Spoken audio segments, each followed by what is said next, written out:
Well, we get quite a few different guests on our show here at the Nutrien Classic. Here in 2022, we've changed things up a little bit. With Toby McKinnon from Harness Racing Victoria here to check out what we do. We got our camp draft, we got our challenges. Now we've introduced the Standardbred Challenge. Toby, what are your thoughts? Firstly, of our industry, our sale. What's your thoughts? Yeah, first time I've come up to a camp draft ever. Never been to one ever before, and the Standardbred section was very interesting to me, of course. So a mate of mine was coming up, so I sort of tagged onto the trip with him. Yeah, look, it's not too different to harness racing, this. I know you do different in the sport and the activity is different, but ultimately it's a group of people that are training their horse to an optimum ability. And then when you get here, there's like-minded people, and there's events during the day and events at night time as well. And I guess it's the same, like you said, it's the same thing. Prior preparation is what everyone's got to do, and you know the Standardbred, what you put in at home is what you reap when you go out. This is no different. Whoever does their homework, you know, they're always going to be here and be at the top of the leaderboard. Yeah, and there's always an element of luck in every contest as well, the same as in harness racing as well. So it's the same in all sports, and you end up with like-minded people congregating in an area, and the atmosphere in the joint, it's just beautiful. There's a beautiful atmosphere to it. Everyone says g'day and is interested and wants to talk to you, and yeah, it's just like all places. Yeah, so with the Standardbred Challenge, how do you think that has adapted and fitted into the sale here? And it's a buzz. Everyone's getting around. Like I know that when you go and ride your horse, everyone wants to lean over the rail and, you know, have you yarning about your horse, or, you know, it's a great atmosphere around that. How do you think has that helped in the Standardbred industry? It will, definitely. It being the first year, it's hard to measure, of course, but everyone seems to have had a Standardbred at some stage, and they all say the same things about him. You know, it's a lovely horse and does all, you know, did everything we wanted him to do, and he was great to have around, or maybe they've had a mare as a recip mare, you know. So everyone I talk to knows something about Standardbreds. They're looking forward to that section because it's something a bit different.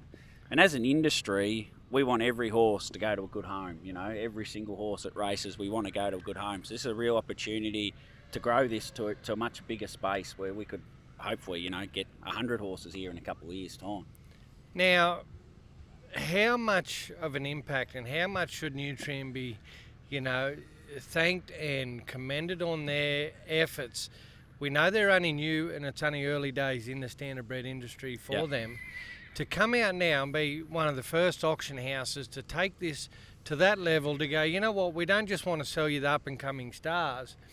We want to look after those that have finished racing, want to, you know, keep all levels 100%, the health, the animal welfare, and everything like that.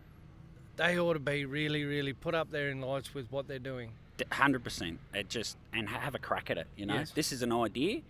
What, does every idea work? Maybe not. But this is what we'll do, and we'll have a crack at it. And yeah, they should be absolutely commended for what they're doing for the whole industry in harness racing, 100%.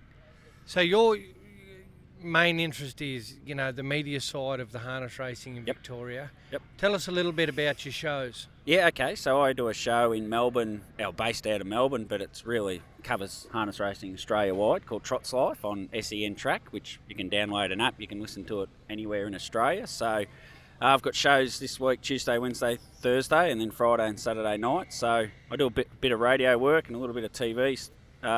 We've got Michael Wilson coming on board this week. He's going to come on Tuesday, Wednesday, Thursday, and we'll go through each stage. He's got a horse called Monofith, who was a really good horse, won 31 races, won a Group 1 race. So we're going to cover his journey through the week, and just hopefully our listeners, or the show's listeners, can really attach themselves to that horse and that journey as well. I'm sorry, we couldn't do Mondo Sports, but you were too busy moonlighting, gaslighting, and doing all the lightings. Well, I'd actually really like to talk to your producer when those shows come around, because you probably need 2 slots. Like if you're getting Michael on, it's not just a quick yarn. Like when the phone rings and you see Mick Wilson on your phone, you go, have I got a quick couple of hours to put aside? You can get him on there, but getting him off's the hard part. Might be worse if it was Jan. So Jan, his wife's actually the daughter of Donnie Smith. So any harness people would know Donnie had some great horses across the journey in harness racing. So yeah, it'd be worse if it was Jan. She can talk for Australia, I'd say.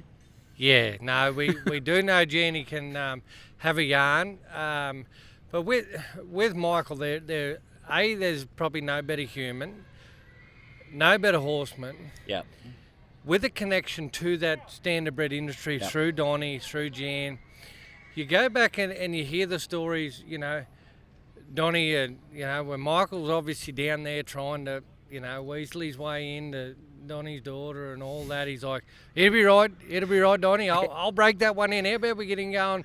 We'll ride him first, So Mick's trying to do the hard yards, and he's telling me about all the horses that he used to ride, and he would say Donnie would have them that educated that generally go out and win their first race because they were just amazingly educated when they went to the trots for the first time. Correct. He did educate them very well, particularly from the stand starts. They used to step from the stand. They was notorious if you had a horse in a stand start that it'd ping away, and Jan was talking about how they used to ride them from a stand, not in the cart, to teach them first to step away with them on their backs. So yeah, it'd be great catching up with Michael. I'm also working on getting the breeder of Montefiore from New Zealand. He's proven a bit hard to track down at this stage, but hopefully by Tuesday's show, when we kick off at 11 o'clock, I'll have the breeder and the trainer, John McCarthy, who trained the horse for a long time in Australia. So I can have those two on, and then Michael as well. We can really tell the story of the journey of that horse from a foal to a racing career to its life after racing.